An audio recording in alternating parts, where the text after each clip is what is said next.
আসসালামু আলাইকুম রহমতুল্লাহি ওয়া বারাকাতুহু ইন্নাল হামদুলিল্লাহ ওয়াসসালাতু ওয়াসসালামু আলা রাসূলিল্লাহ ওয়া বা'দ।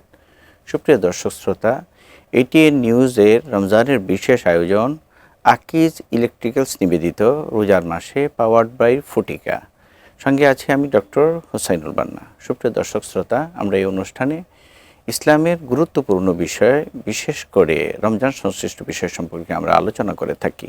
আজকে আমরা আলোচনা করব রমজানে ব্যবসা বাণিজ্য এবং ইসলামের বিধিবিধান সম্পর্কে। এই সম্পর্কে আলোচনা করার জন্য আমরা স্টুডিওতে আমন্ত্রণ জানিয়েছি বিশিষ্ট আলেম, গবেষক, চিন্তাবিদ ডক্টর মুফতি মুর্শিদ আলম সালিহি, প্রধান মুহাদ্দিস, দুর্বাটি এমইউ কামিল মাদ্রাসা। আসসালামু আলাইকুম ওয়া রাহমাতুল্লাহ।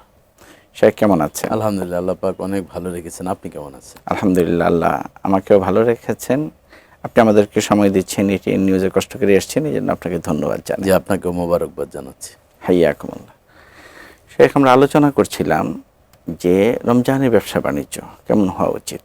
জি, এই বিষয়টি আমরা সাধারণ ব্যবসা বাণিজ্য সম্পর্কে আমরা জানি, কিন্তু ইসলামের দৃষ্টিকোণ থেকে আসলে ব্যবসা বাণিজ্যগুলো কেমন হওয়া উচিত, একজন মুমিনের কেমন মানসিকতা নিয়ে আসলে ব্যবসা বাণিজ্য করার দরকার। এখানে একটু ছোট্ট কথা বলে রাখি যে আমরা অনেক সময় দেখা যায় যে রমজান উপলক্ষে আমরা মাল উঠাই, তখন আমরা কিস্তিতে টাকা নিই, সুদে টাকা নিয়ে, এই যে আমাদের ব্যবসা বাণিজ্যের একটা অবস্থা, এই সম্পর্কে ইসলামের দৃষ্টিভঙ্গি নিয়ে আপনি একটু আলোচনা করুন। ধন্যবাদ সুযোগ্য উপস্থাপক। অত্যন্ত গুরুত্বপূর্ণ একটি বিষয়, কারণ হচ্ছে আমরা যারা ভোক্তা আছি, পবিত্র মাহে রমাদান আল্লাহ তাআলা রহমত, মাগফিরাত, নাজাত অর্থাৎ তিনটি ভাগে রাসূলুল্লাহ সাল্লাল্লাহু আলাইহি ওয়াসাল্লাম বলছেন। প্রথম 10 দিন রহমত, দ্বিতীয় 10 দিন মাগফিরাত, তৃতীয় 10 দিন হচ্ছে জাহান্নাম থেকে মুক্তি দেন। তো এই যে এবাদত মাধ্যমে রহমত পাবেন, মাগফিরাত পাবেন, নাজাত পাবেন, কিন্তু এই যে দ্রব্যমূল্যের ঊর্ধ্বগতি কিছু কুচক্রী মহল যারা করেন, এটা কিন্তু মানে মমিনা যারা দয়ুফুর রহমান, এরাও কিন্তু আল্লাহর মেহমান। যেহেতু আল্লাহর রঙে রঙিন হচ্ছি আমরা, আল্লাহ খাবার গ্রহণ করেন না, এই জন্য আমরা সেই রঙে রঙিন হচ্ছি। প্রতি বছর একটি মাস আমরা এই সিয়াম সাধনা করি। আর সেই অবস্থায় যদি এই দ্রব্যমূল্যের ঊর্ধ্বগতি থাকে এবং ব্যবসায়িকদের যদি ব্যবসা যারা করেন তাদের যদি চিন্তা চেতনা এরকম থাকে যে আমি দ্রব্যমূল্যের ঊর্ধ্বগতি করে আমি অধিক মুনাফা লাভ করব। দেখুন, আল্লাহ তাআলা পবিত্র কোরআনুল কারিমে ইরশাদ করেন, আহাল্লাল্লাহুল বাইআ ওয়া হাররামার রিবা।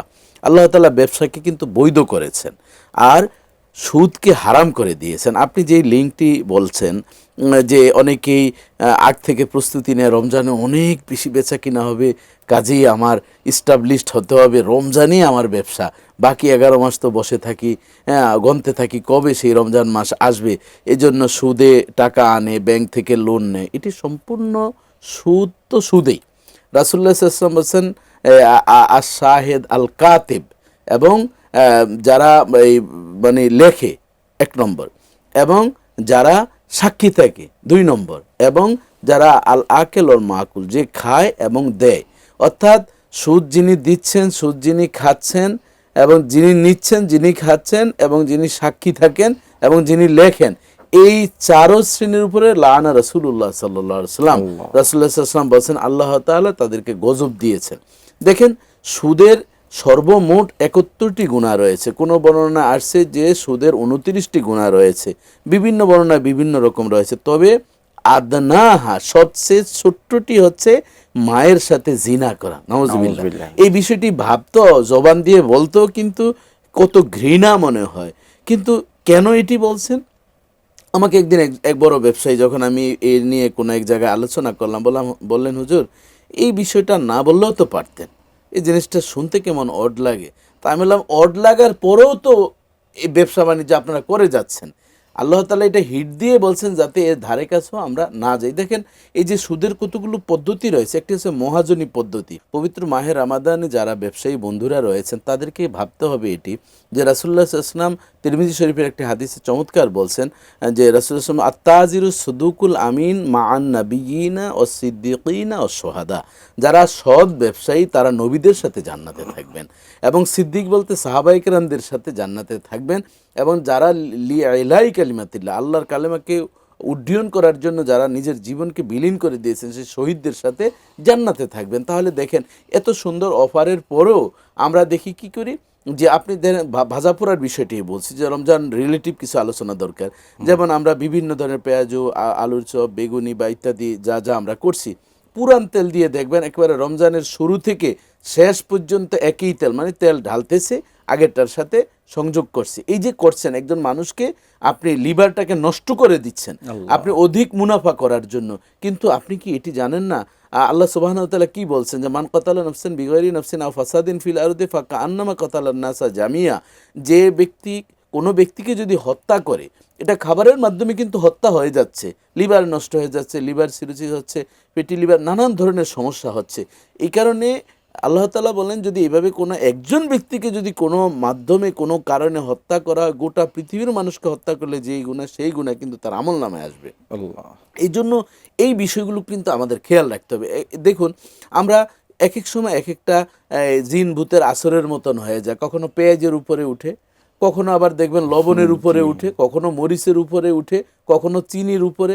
আপনি দেখেন এই যে পবিত্র মাহে রমাদানের আগের দিন লেবুর দাম দেখেন কত, আর পরের দিন যেদিন রমজানের প্রথম দিন, যদি আগের দিন হয় 50 টাকা, পরের দিন হয়ে যায় কিন্তু 100 টাকা।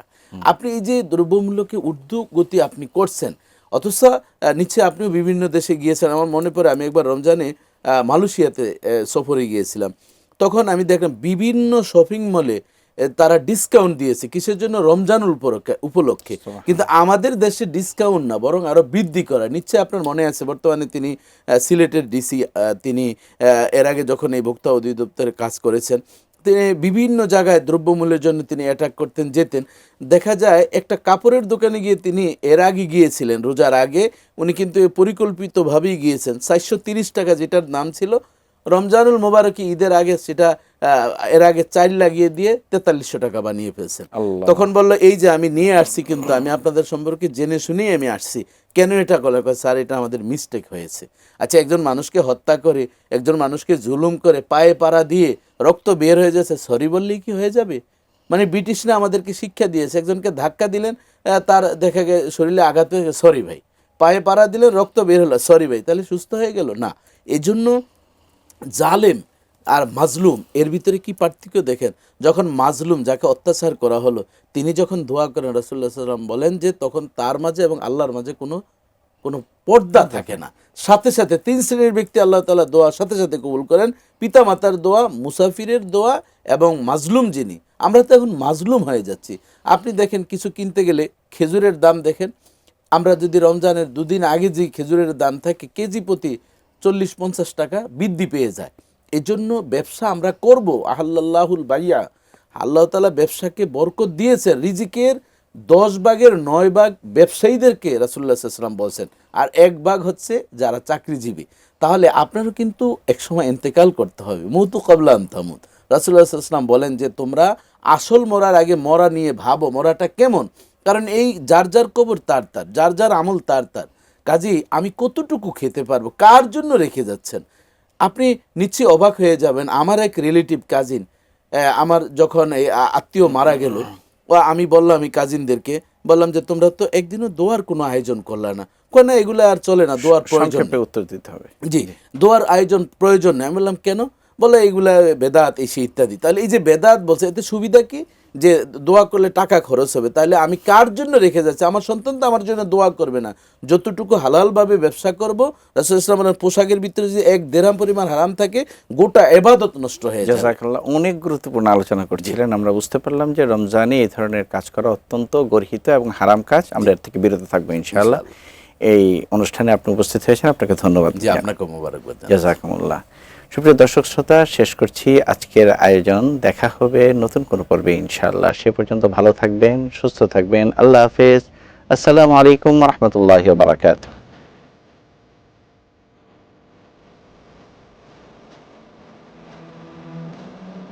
সৌজন্যে Akij electricals, powered by Frutika.